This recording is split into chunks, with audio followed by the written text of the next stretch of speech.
Wizard and the Priestess. My name is Nola and my co-host is... Is Matt.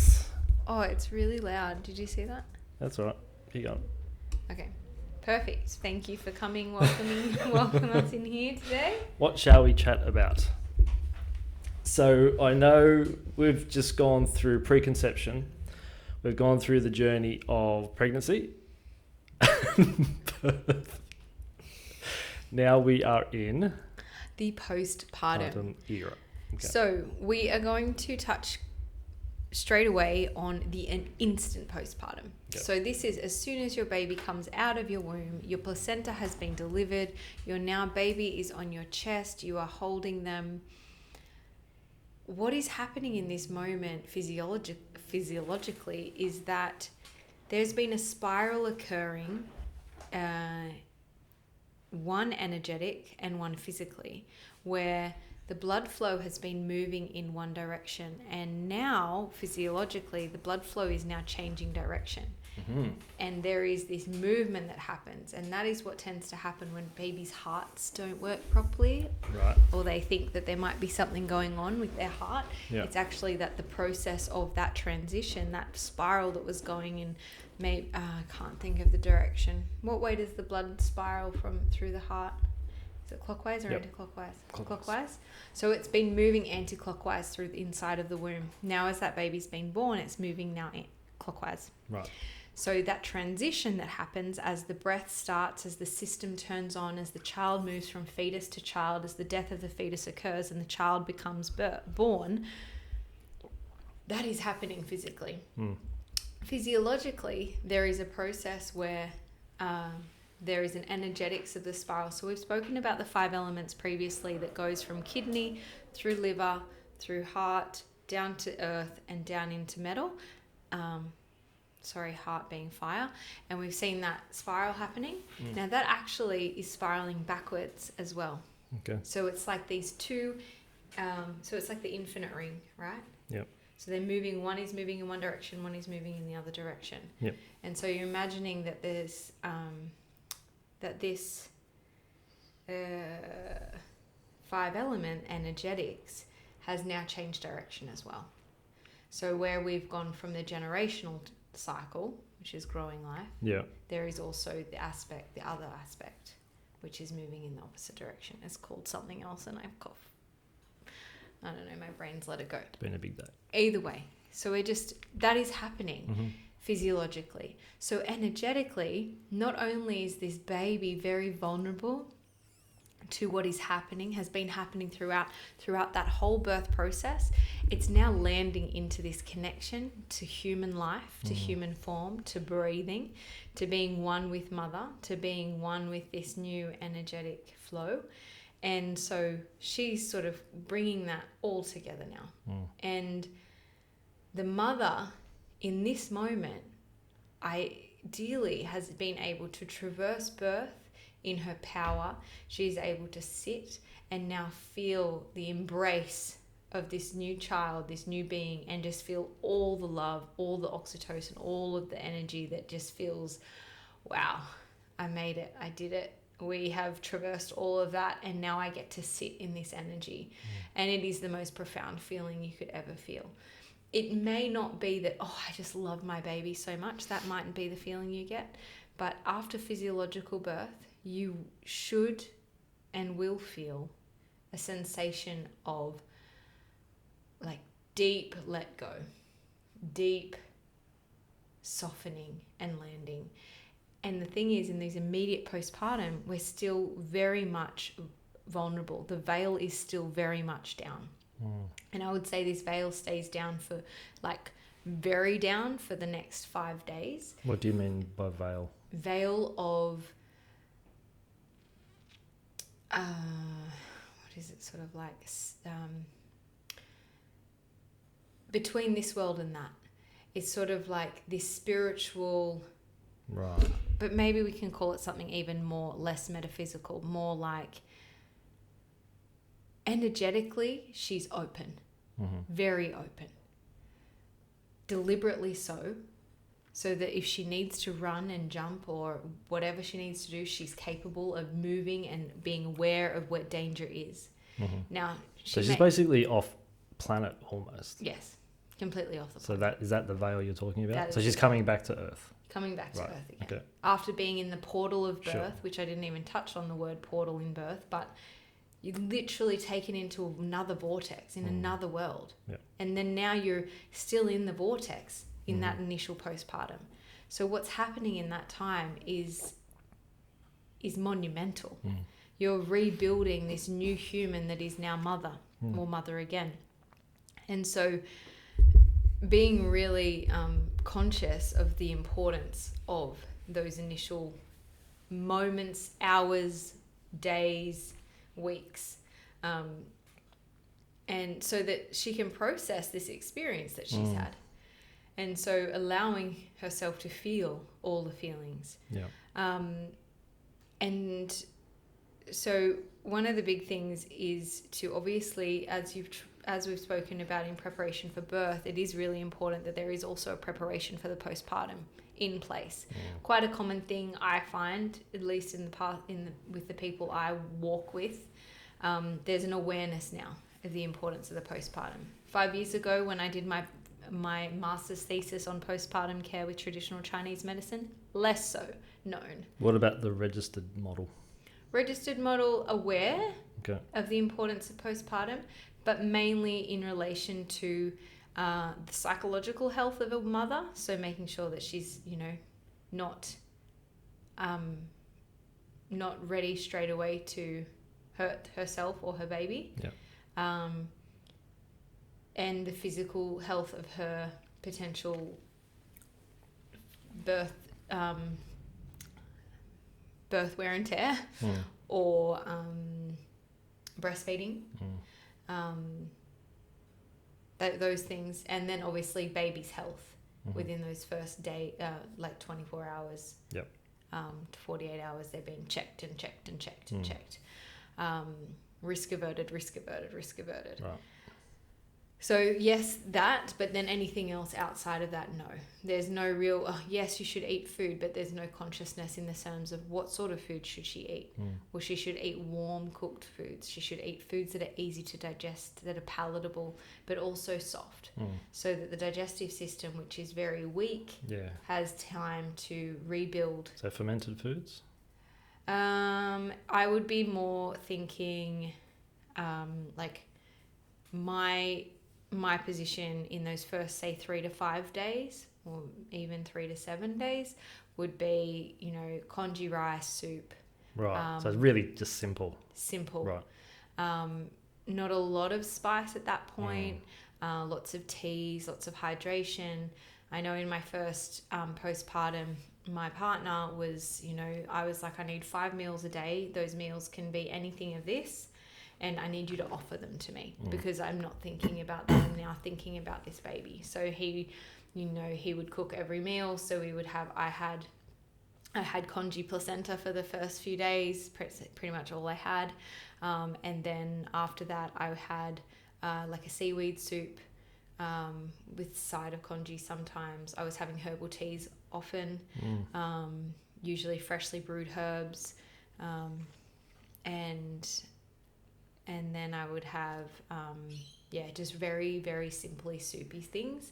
Second pregnancy, very similar foods again in the first few days. However, my first meal post-birth was like a fish and mashed potato or something. It felt different. And I felt like that's what I wanted. I really wanted some fish in that time. And then after that, there was a lot of soup. Then slowly, once you hit to the 7 days, things like more bone broth, I would have focused on more like warm smoothies. So I would make smoothies, but they would be warm. They'd be cooked on a saucepan. And that essentially was my partner's job. He provided all those things for me. And so I was consuming really good food, as in simple good food, warm food, warm slop, essentially for the first, say, 2 weeks or 10 days. And then once I hit, say, 7 to 10 days, I started introducing more slow cooked meats, slow cooked soups, things like that. So there was those pieces coming together after that. Yeah. And then after that, it was more, more of the same for essentially, like I would have soups and slow cooked meats and congee rice. And then as you so what I usually recommend my patients to do is create their village of women and what they can offer. And a lot of that is usually the option for a meal train, the option for companionship, those sorts of things, the option for a friend to come over and spend some time to just listen to your birth story. I often would recommend after about 5 days that it's up to you when you feel like closing the portal of birth. So through the lead into birth, there's a bit of a portal opening. So in my circle, we tend to do a mother ceremony, which is all about blessing the mother and her pregnancy, opening the portal, being her support and care, prefacing how we're going to support her through her postpartum, how we'll show up for her and what we're going to offer.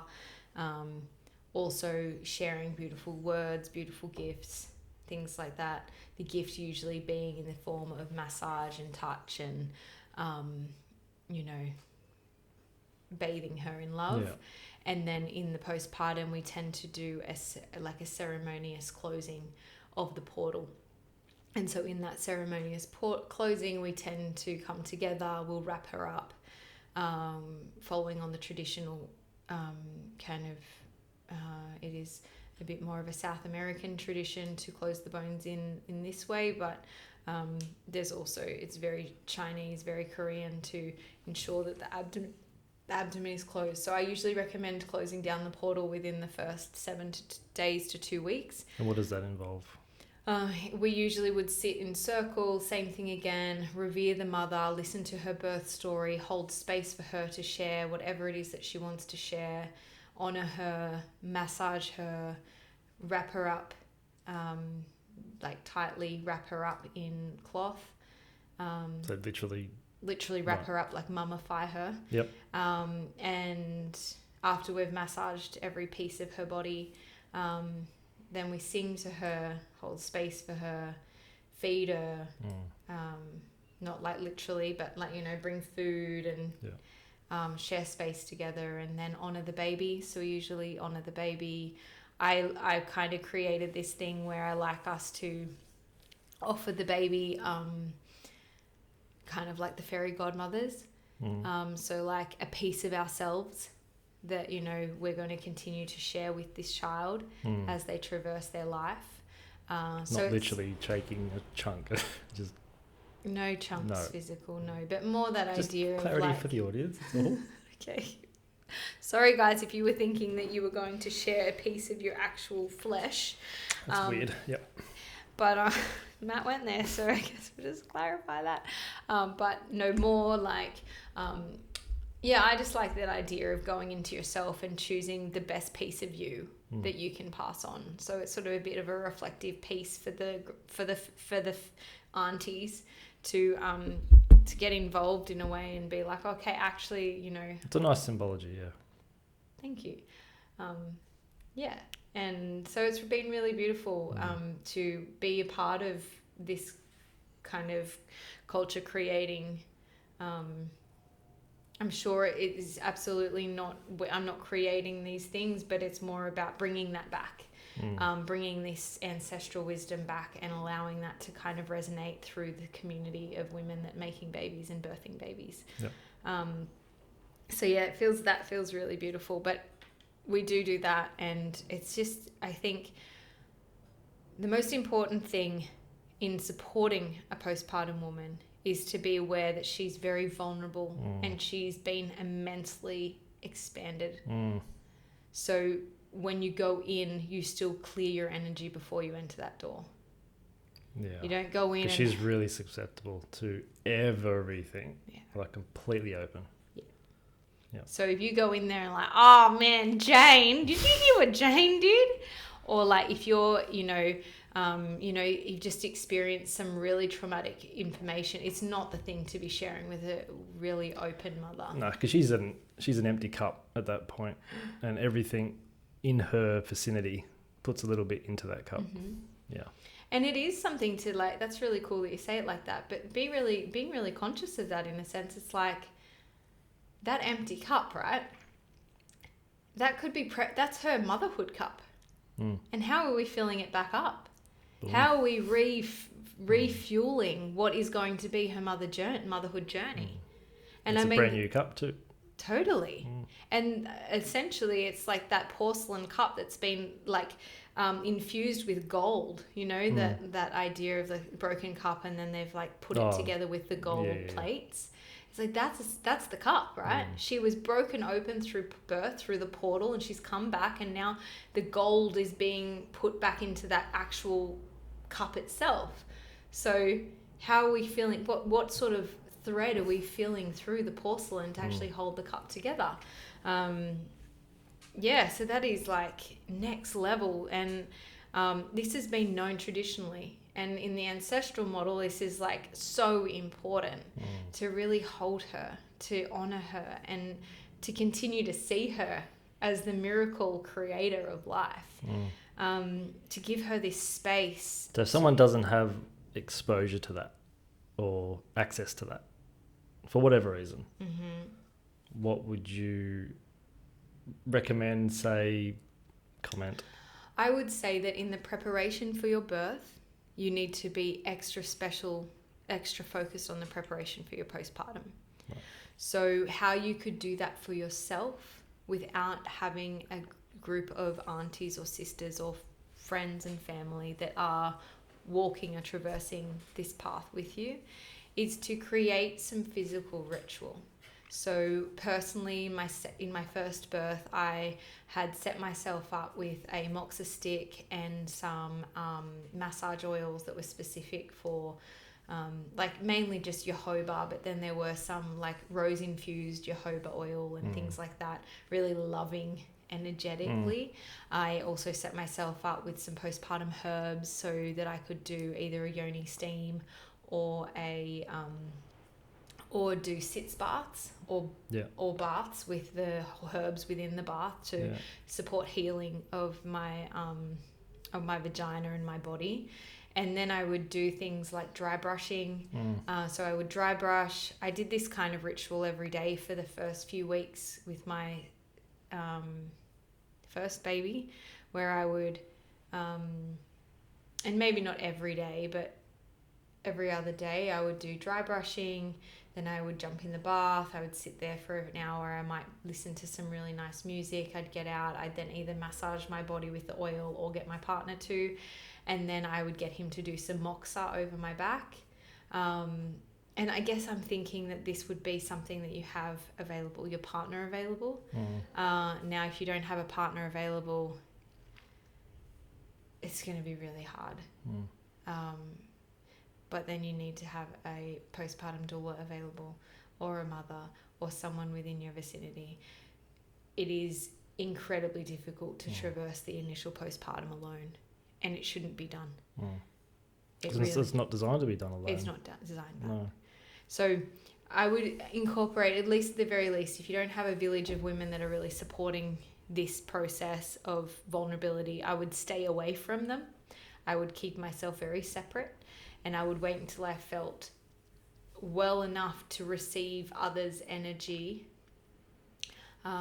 which is really hard through motherhood because, we all have different ideas and choices that we make.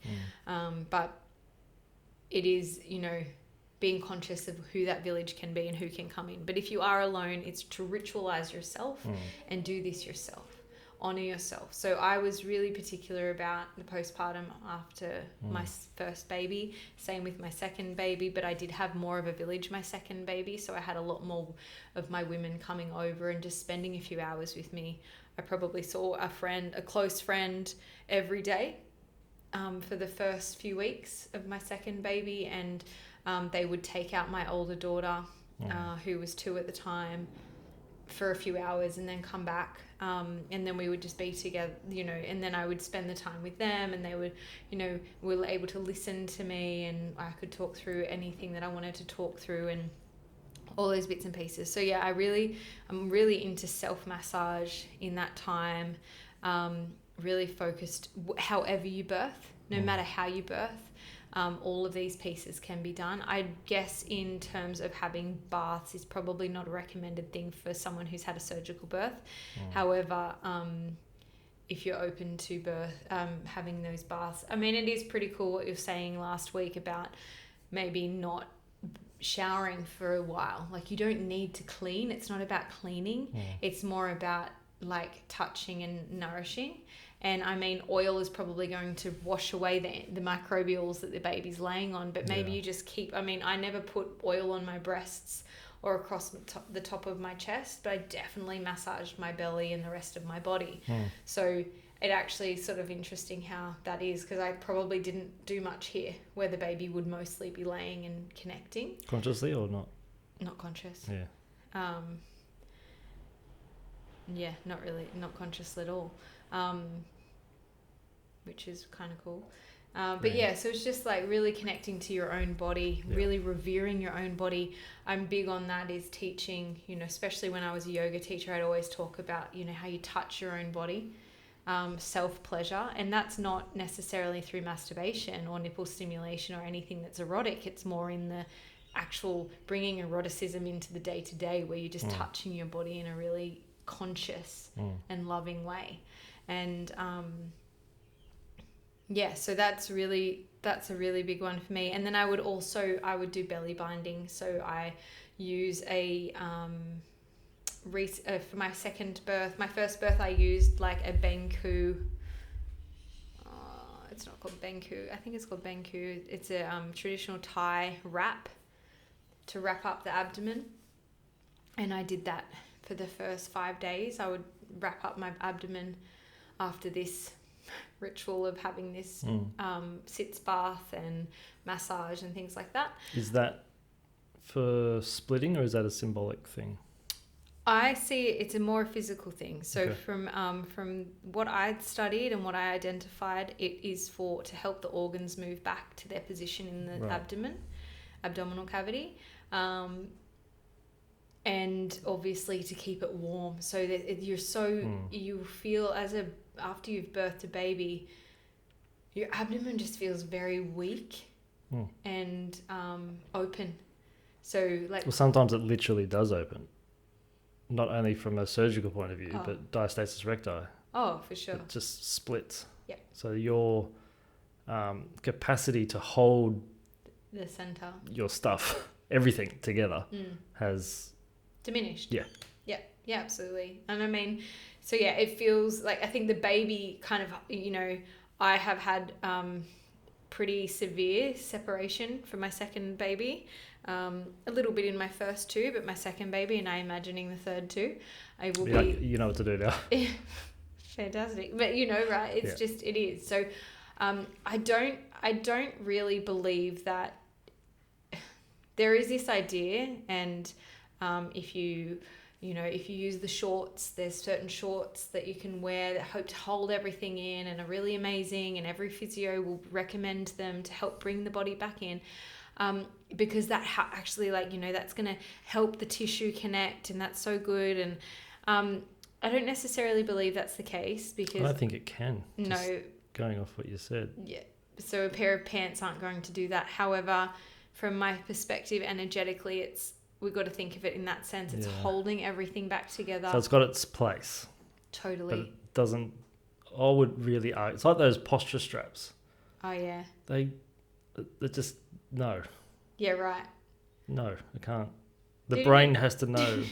But I'm saying even with those shorts, the brain has to be aware. And because the body operates on what's called the MEN system, minimal electrical neuromuscular stimulation. So as soon as they turn off, they have to be consciously switched back on. Mm-hmm. You can't get a pair of shorts to do the job. That's not how it works. Cool. That's my little... Yeah, but I mean, I feel this 100%. But there, there's these beautiful $150 shorts that you can buy, and Nearly every woman I know has them, and I mean, I wore them and they did feel really nice. They really do hold you together, and they do a job. I am really big on that, like housing the center again. So yeah, that is positive, but we've got to be clear on what they're actually doing. That makes more sense. Yeah. And then from a TCM perspective, we look at things that we want to avoid through the postpartum. So actually what you said last week about no bathing, or essentially no, so the thing is, in TCM postpartum, we don't want the cold in. It's almost like through birth, we are like that empty cup and all the heat is gone. Right. So we really don't want the cold in. We want warm feet. We want warm body. We want complete nourishment. There is traditional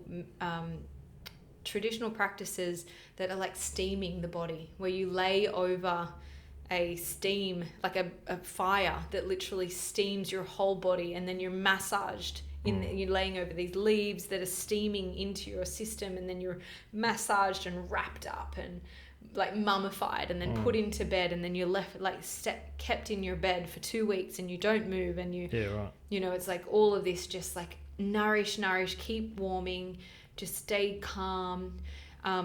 So things like actually bathing was sort of, for the first 40 days is very like, from a traditional perspective, especially traditional Chinese perspective, is, it's a no-no. So yeah, and it was interesting because I did a bit of a literature review, and there was some pretty interesting Westerners that went over there to be like, oh, you must, if you've got if you've had some form of lesion or tear in the perineum, then you must, clean, because there's going to be risk of infection. And of course. And they found that there was no high risk of infection.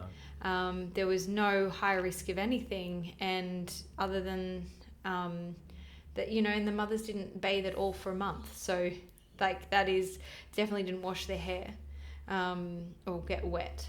So it's different now because we have central heating. We can keep ourselves fairly warm, but it's just being really conscious of that, being cold. Definitely in the first 40 days, we don't want squatting. So no bending down. Bending or squatting? Well, how do you bend without squatting?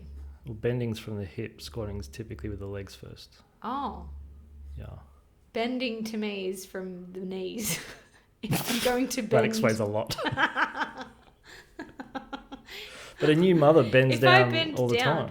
Oh, okay, I get it. That bend, that movement, the bending like that. Motion, yeah. Yeah, okay. So no, it's more, squatting. Right. So you can't squat. No squatting. How do you go to the toilet? Oh, you just don't. You stand up and hope for the best. That's what those shorts are really for. Yes. That's more of a nappy, you'd say. Okay. Excellent. Now we're getting somewhere. Okay, so so sitting on the toilet is probably not ideal from a TCM perspective. But even in... Okay. I would probably accept I think the squatting from their perspective is probably the deepest squat. Yeah. But and it's interesting because I think with my second birth, I really wanted to do the sitz bath, but we didn't have a bath. And so I thought I would get this. So sitz bath is essentially you sit in a pot of water. You don't have to be in a bath. I just had an image. Okay. And I really wanted to do that. And then I kind of got this bean bag, and I got this like pot, and I put all the herbs in it, and I hadn't thought this through. And then I sort of had to squat down to put my bottom in it. And Hampers, my partner, was looking at me. He's like, how did you think you were going to fit in that bucket? And I ended up being like in the bucket, sort of like bent legs, like kind of like bottom in the bucket. And I was kind of stuck there. And I was like, it didn't work. It didn't work. I need help. And the water's sort of overflowing. No photos. But there's water going all over his bean bag, and I'm like, he's like, what are you thinking? I'm like, yeah, well, I just wanted to get the bottom half of me in this bucket. And he's like, the bucket's too small. And I'm like, I didn't think this through. Anyway. Great idea at the time. It felt like a great idea at the time. Yeah. Didn't work out. But we learn and we move on. Yes. So that's But it was afterwards I felt a bit of a sensation like I shouldn't have done that. That felt very vulnerable to the base of my body. Right. And I like had a lot too much pressure going downwards and outwards. So this idea of say 5 days in the bed, 5 days around the bed and 5 days in the home, I think is the very minimum that we should be focusing on for a woman in her postpartum. So say that again. 5 days in bed. Yep. 5 days around the bed. Yep. And 5 days in the home. So overall, Okay. your 15 days is in the home. Right. But you don't actually leave the house for that time. And I remember my first baby, I was at home for 3 weeks and I didn't leave the house at all. And when I did leave the house, it felt so foreign. Yeah. You know, just to get in the car, I was like, oh. Yeah. Or like to put my feet on the earth, I was like, ah. But it did feel really nice to do that as well, of course, reconnecting. But then there is something in that, I think, to because once you break the pop the bubble of that home birth place or that space, it's open. So the energy is open, and I mean, if that doesn't serve you, you've got to listen to your intuition, of course, too. But most people probably listening to this were likely born in a hospital. Yeah, I mean, I was born in a hospital. I think I was. What do you mean you think you were? I think, yeah. Well, I'm thinking like back in the... Oh, when you were born in the 1800s. In the cave. I forgot you were born in medieval seriously. times. You don't listen to me. No, but people... So that 555, how would that apply to them? For the medieval people? For the hospital people. Okay. The medieval people. I don't know. I'm like, well, there's none of those here, so I'm not talking to them. You know, for you, for the late. So I would say that usually you've got 3 days in the hospital bed. Ideally, staying in the hospital bed. Try not to have that shower unless you really want it. But it's cold in hospitals, so you want to like make sure that you're packing warm things. So you've got your dressing gown, you've got your long socks, you've got your merino wool jammies that have a button up and down. Ideally, or you don't have a top on and you're wearing just a dressing gown that you can like literally hold the baby, wrap the baby inside there. Ideally, you spend the time in your birth space for the 3 to 5 days. I think that's one thing about surgery birth is that you do get that. Okay. Which is, I don't know, a good thing or a bad thing, but at the very least you are kind of given that opportunity to, you know, to be cared for in whatever capacity they offer in that place, but it's still, there's a care space in that. I'm such an advocate for birthing in a safe place that is away from the noise and the lights and safety in safety, so at home. And I just watch women do that and I see the power that is offered from that place and space. So if you are, but even then I have plenty of home birthing women that don't stay at home, that are like, I feel fantastic 3 days after birth, I'm going to go for a walk, it just feels so good to do so. And then I see them in I have a few patients or clients. It's been quite fun because I'm like, get back to bed. And they look at me, they're like, oh. And I'm like, no, like this is, you know. I think there's that from my, I guess, exposure to that. I don't work with this near as much as you do. In my exposure to it, women want to get out and about and start exercising and start training again because they want to get back to that original body shape. Okay. That's what I see. Yeah. And there's so much pressure, especially if you're a professional, especially if you have something to do with media or on camera. I was treating a news presenter years ago and they wanted her back within 1 month. Essentially back to before she fell pregnant. And it's just not, no. Yeah, it's just a hard no. In traditional Chinese medicine, we see the first 40 days as being a preparation for the next 18 years of your child's life or your life. So how you do your postpartum is setting you up. Is there a reason for 40? I think the first 40 days, I don't know exactly 40, it's 6 weeks. Right. There's something to that. Maybe we should look into it. But okay. It's sort of just accepted that it's 40 days. I don't know. They told us it's 40. I wrote it down and now it's confirmed. Awesome. I was thinking maybe it's the first moon, but it's not. It's more than a moon. It's a moon and a half. So maybe there's something in that. Maybe it's from the birth to the next new moon. So if you birthed on the full moon, then the next new, like not the next new moon, but the next new moon, you get going again. Yeah. Maybe there is something in that. Yeah. I'm going to stick to that now. Cool. That came through, and I'm going to accept that. Go with it. You essentially wait 2 moons. That's what it would have been back in the day. Yeah. So I'll wait until the second moon. Well, cool. Yep. Oh, we're good to go. Yeah, sweet. Yep. Let's get out there. Or it may not have been, right? Because there's also the idea of the mother birthing the baby in the rice field and then putting the baby on and keeping going. I don't really believe that story, but essentially that's sort of one of the stories that have been told. Yeah. Maybe you remember back to your medieval birth and can remember how that was. Oh, those are the days. Okay, I just wanted to touch on a few big things. Just the importance of preparing for the postpartum and then being conscious of what that is. So conscious of how can I sit the month? How can I have time to just be? How can I have time to be laying, like not just sitting up, but actually laying flat on my body, flat on my back.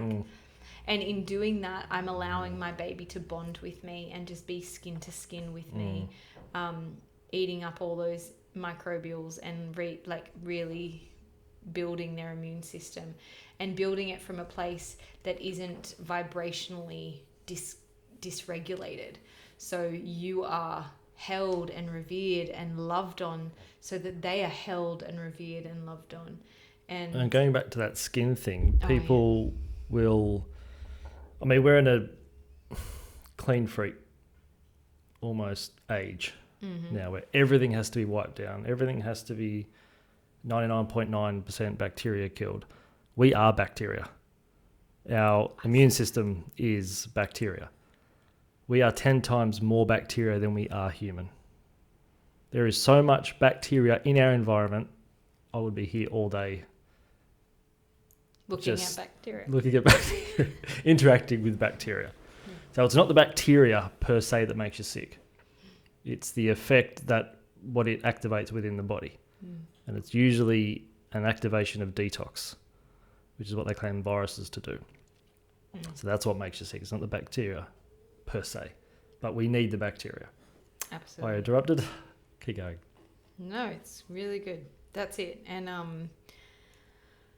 so in the postpartum, a really big thing that came up through my research or my literature review specifically was we try not to carry anything for the first 60 days or 40 days or 2 moons. Physically. So, like a lot of the recommendations that they put on women that have a surgery birth are the things that actually would be really good for a woman to be laying down and not actually collecting her baby, but having them given to her or having them lay right next to her for always. Yeah. To be sharing a bed with your baby so that they are constantly in contact with you. So their environment is you still, because they believe they're still part of you. Well, the baby thinks it's you till it starts talking, really. Yeah. The ego doesn't really start coming online till 2-3 years of age. Yeah. So we want to be really connected to that as well. We want to move less, we want to read less, and we want to consume less, which is really hard in our day and age when we have this like computer that sits in the palm of our hand and keeps feeding us information. And I have a personal experience with this when I was 2 weeks postpartum with my second baby. A friend of mine had naturally shared that she had spoken to someone and she'd showed a photo of my baby, and the response to that was, oh, that baby looks really pale, and they probably needed something more than just being in that time. They look like that looks really dangerous. And I remember I was 2 weeks postpartum, this kid's 2 weeks old, and I was like, oh, what do you mean? And because I'd had a moment through my own birth with my second baby, where they transitioned slowly. So instead of coming out and screaming and crying straight away, my second baby came out pretty much like just gently, just slowly. She opened her eyes a few times. She didn't cry. She didn't breathe as such as you'd expect. She didn't really cough and splutter. She took slow time and took about 6 to 7 minutes to completely come to the point where I was like, here you are. And there was a moment of fear in that, a moment of like, oh wow, how does this feel for me? However, I had the support around me that believed and trusted in this moment. And slowly she came to.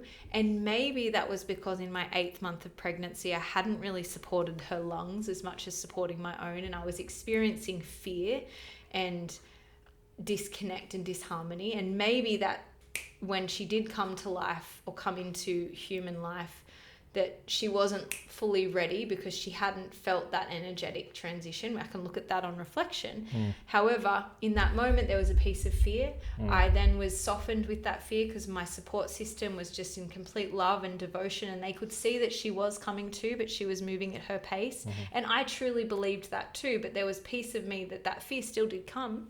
Anyway, that dissipated. But then 2 weeks later, when I was reminded of that maybe I hadn't done enough.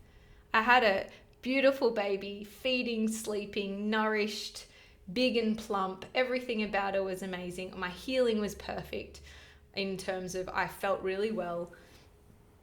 But then this seed was dropped. And all of a sudden I derailed. And then because I had this beautiful little machine in my hand, I could check what could have happened, or what would I maybe done, or how would I, and obviously I birthed from an ancestral space. So it's not the same as had I birthed in a registered model, my baby would have been cord cut and taken away. Yeah. So this place to traverse is very different. It is very instinctual, and it takes you in a different direction.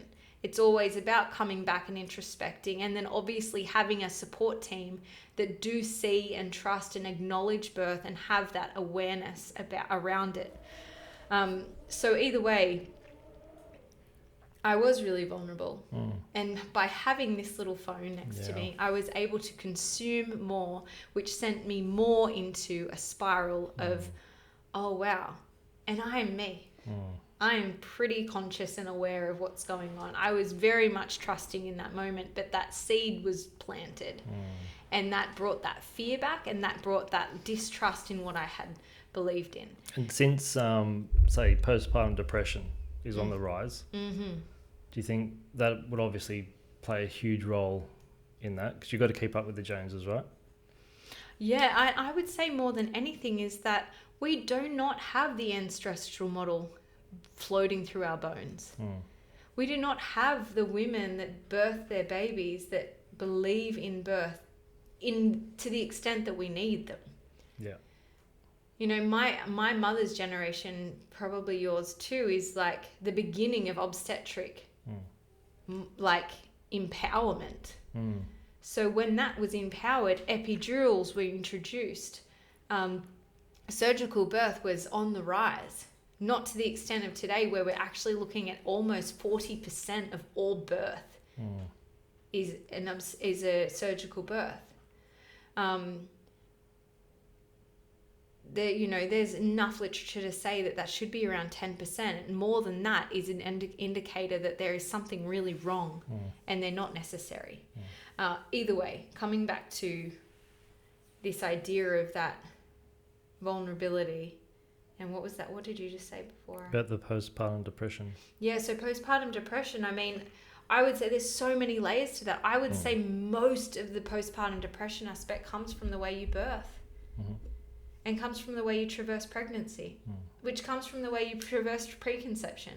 Which is the way you kind of do life. Yeah. Really? Yeah. So our systems are not set up to support the actual physiology of birth and postpartum. Our systems are set up to get you back to work. And I really have this, babies are almost pushed out of the womb so that we don't have to wait too long before that mother can be economically, productive again. Mm. It's like, we have these systems set up so that the mother can be, back at work. Yeah. Get the kid in care. It's 6 weeks available. They can come to care. It's like, whoa, that mother should essentially have been in bed for almost 6 weeks, let alone be preparing to like... It's assuming that was a fairly, let's say, simple birth as well. Yeah. And so we're not even, just to have like the Edinburgh scale to be like, oh, she didn't want to hurt herself. Like, what is that? There's no support in that, going to someone and going, here's a scale, best of luck. Oh, you did good. You're okay. Like, there's no spiritual companionship that like is embedded in our society, in our culture, to actually hold a woman through this transition. It is a massive transition. Motherhood is a lot harder than I'd like to believe.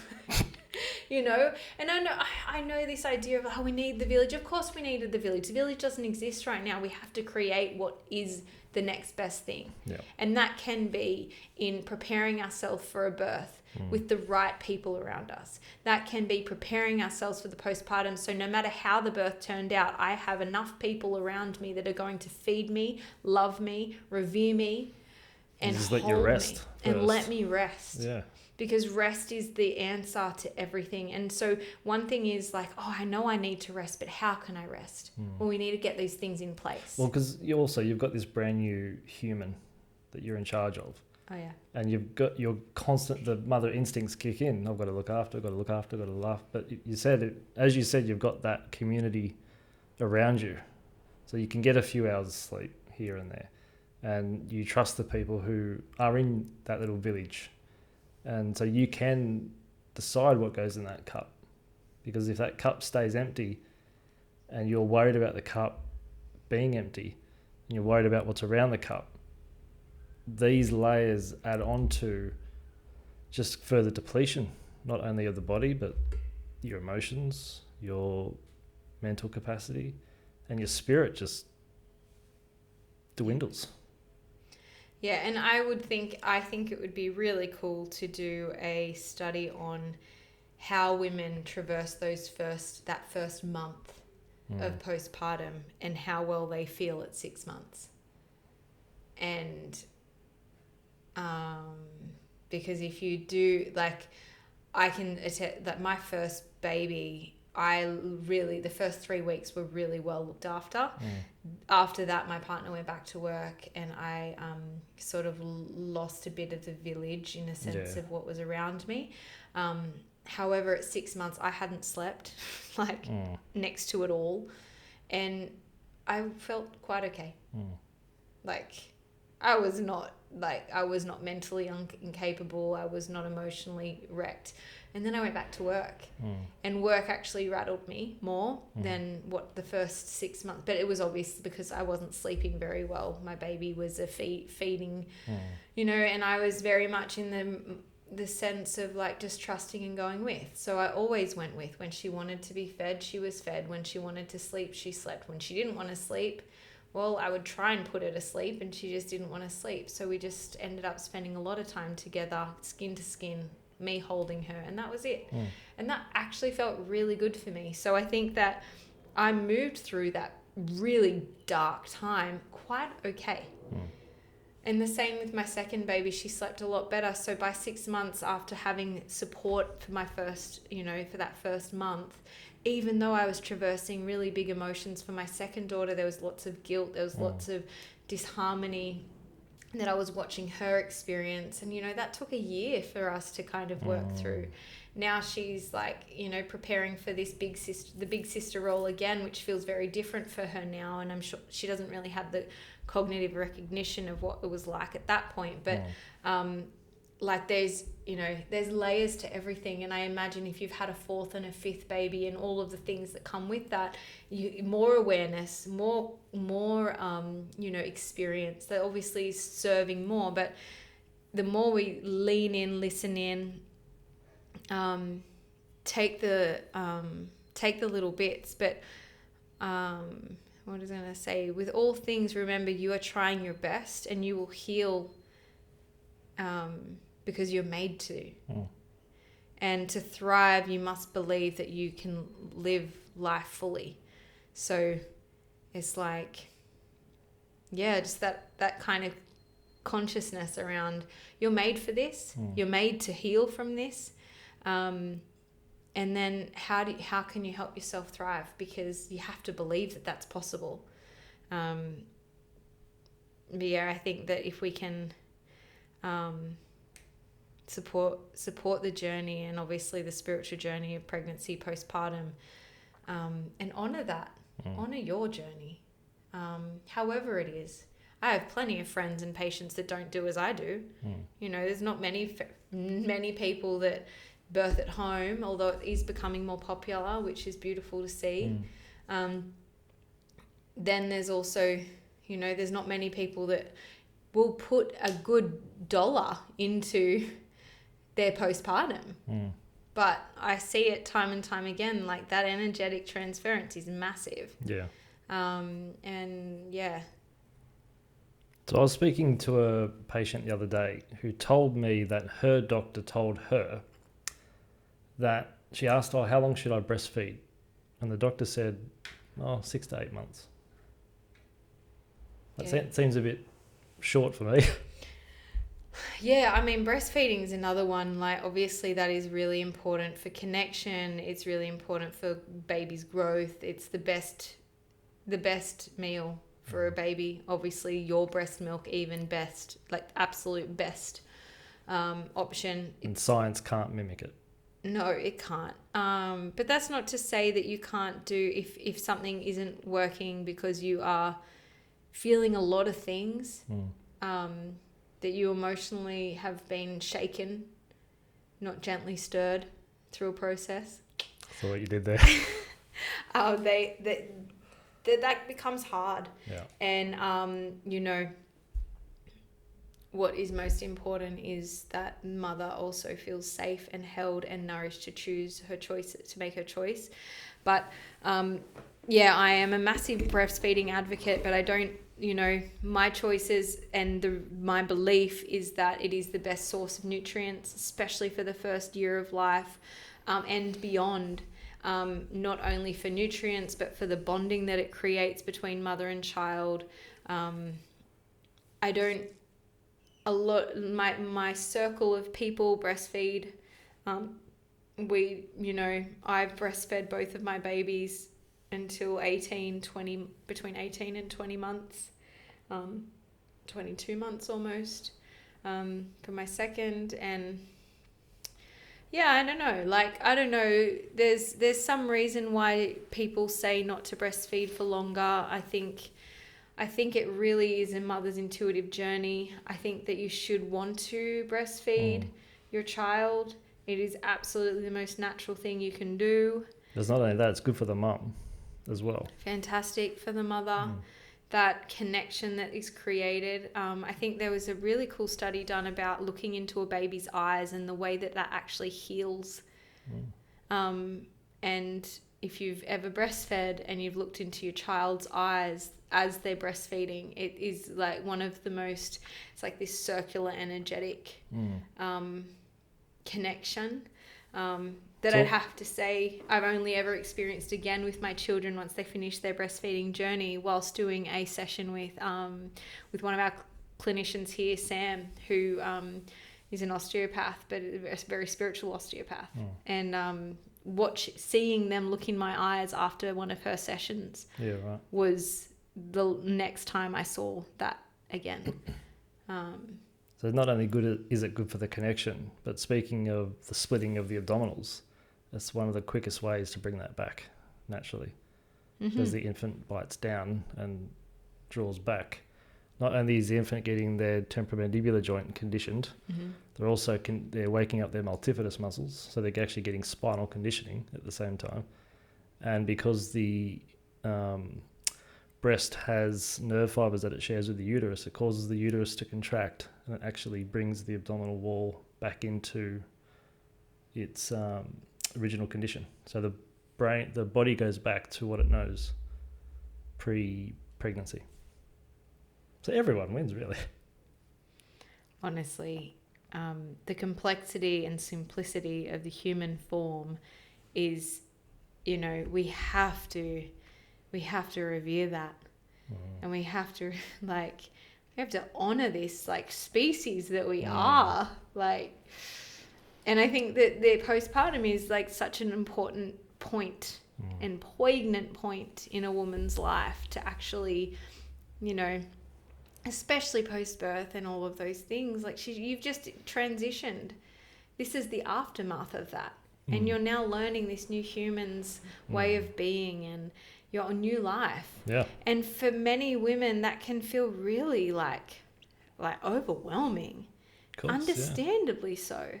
So it's even more imperative that we focus on how we can do this better. I know personally, I've got this list here of what I'm planning on doing. So in my postpartum this time around, I am going to, you know, I'm bringing in a few more people. I have one of my best friends coming down to spend a week with me to just do whatever I need. I have another best friend to come and, you know, massage my body. I've asked my parents to kind of either look after the kids or do dinner. I'm going to, you know, in preparation for my home, I want to get some nice new sheets for my bed, you know, adjusting some furniture around, prepping my birth space, looking into extra care for the kids, whether that's a few hours or how that might look, making sure that I've got enough of my own herbs for those postpartum meals.